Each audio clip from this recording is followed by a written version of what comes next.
Hi hello வணக்கம். இன்னைக்கு நம்ம 2024 கன்னடத்தில் ரிலீஸ் ஆன செங்கல்பட்டு இந்த படத்தை பத்தி பார்ப்போம். இந்த படம் வந்து தந்தி ஒன் டிவில ரிலீஸ் ஆச்சு. யூடியூப்ல இப்ப ரன்னிங்ல ஆயிட்டு இருக்கு. வேணா டவுன்லோட் பண்ணி பாருங்க. அதுக்கு முன்னாடி இந்த விமர்சனம் உங்களுக்கு பிடிச்சிருந்துச்சுன்னா கண்டிப்பா நம்ம சேனலை லைக் பண்ணுங்க, சப்ஸ்கிரைப் பண்ணுங்க. இந்த படத்தோட ஸ்டோரியை சொல்றேன். இதுல வந்து ஃபர்ஸ்ட் ஓப்பனிங்ல என்ன ஆகுதுன்னு பாத்தீங்கன்னா, ஒரு அண்ணன் தம்பி 2 பேரு, அந்த அண்ணனோட ஒய்ஃப் அதாவது அண்ணி, அவங்க 3 பேர் சேர்ந்து ஒரு பெரிய தொழிலதிபரை கொல்றாங்க. அந்த கேஸ்ல வந்து அவங்க உள்ள போயிடுறாங்க. உள்ள போன உடனே என்ன ஆகுதுன்னா, தப்பிச்சு வெளியே வராங்க. வெளியே வந்தோன்னா அந்த நடந்த கொலை வந்து ஒரு பெண்ணு பாத்துறாங்க. அந்த சப்ஜெக்ட் அதோட முடிஞ்சிருச்சு. அதுக்கப்புறமும் ஒரு டாக்டர், அவங்க ஒய்ஃப், அந்த டாக்டருக்கு ஒரு தங்கச்சி, இந்த சந்தோஷமான லைஃப் லீட் பண்ணிட்டு இருக்கிற ஒரு ஃபேமிலி. அந்த தங்கச்சி வந்து என்ன பண்றாங்கன்னு பாத்தீங்கன்னா, காலேஜில் ஒரு பையனை லவ் பண்றாங்க. இவங்க வந்து ஒரு லவர்ஸ் டே அப்ப என்ன பண்றாங்கன்னு பாத்தீங்கன்னா, அந்த தங்கச்சியும் அந்த லவரும் 2 பேரும் ட்ரிப் போறாங்க. போன உடனே அந்த இடத்துல ஒரு ஹோட்டல் ரூம்ல தங்குறாங்க. தங்கும் போது அந்த ஃபர்ஸ்ட் கொலை பண்ணாங்க பாத்தீங்களா, அவங்க வந்து இவங்களை பாக்குறாங்க. பார்த்த உடனே அந்த கொலையை நேர்ல பார்த்த பொண்ணு அவங்க தான். அதனால அவங்களை கொல்ல போறாங்க. கொன்ன உடனே அந்த பொண்ணை கொல்லவும் செஞ்சிடறாங்க.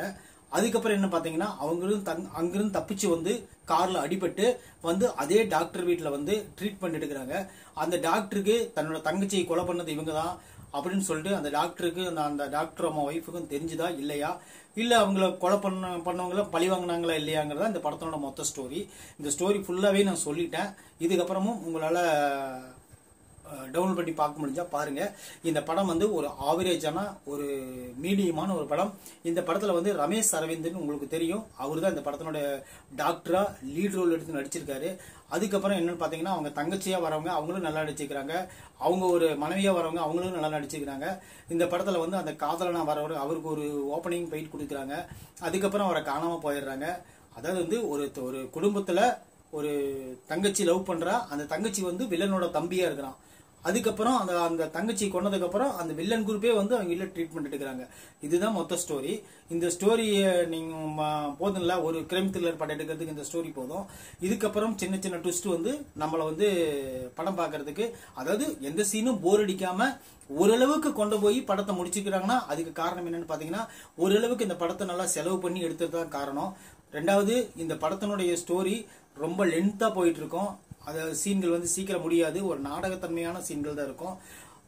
அது போல இந்த படத்துல வர சில பாட்டுகள் வந்து நம்மள கொஞ்சம் கட்டுப்பேத்துற மாதிரி தான் இருக்கும். அந்த பாட்டுகள் எல்லாம் நீங்க கொஞ்சம் அவாய்ட் பண்ணிட்டு இந்த மொத்த ஸ்டோரியா பாத்தீங்கன்னா ஒரு டைம் ஏதோ வாட்ச் பண்ணலாம். அது டைம் கிடைச்சா மட்டும்தான். சும்மா நம்ம கண்டிப்பா பார்த்தே ஆகணும் அப்படிங்கறதெல்லாம் இல்ல. உங்களுக்கு டைம் கிடைச்சா இந்த படத்தை ஒரு டைம் பார்க்கலாம், அவ்வளவுதான். மற்றபடி வேற எதுவும் கிடையாது. செக்ஷுவல் கண்டென்ட் பாத்தீங்கன்னா ஒரு சின்னதும் இருக்கு. அதனால குழந்தைகள் யாரும் பார்க்க வேணாம், பெரியவங்க பாருங்க. தேங்க்யூ.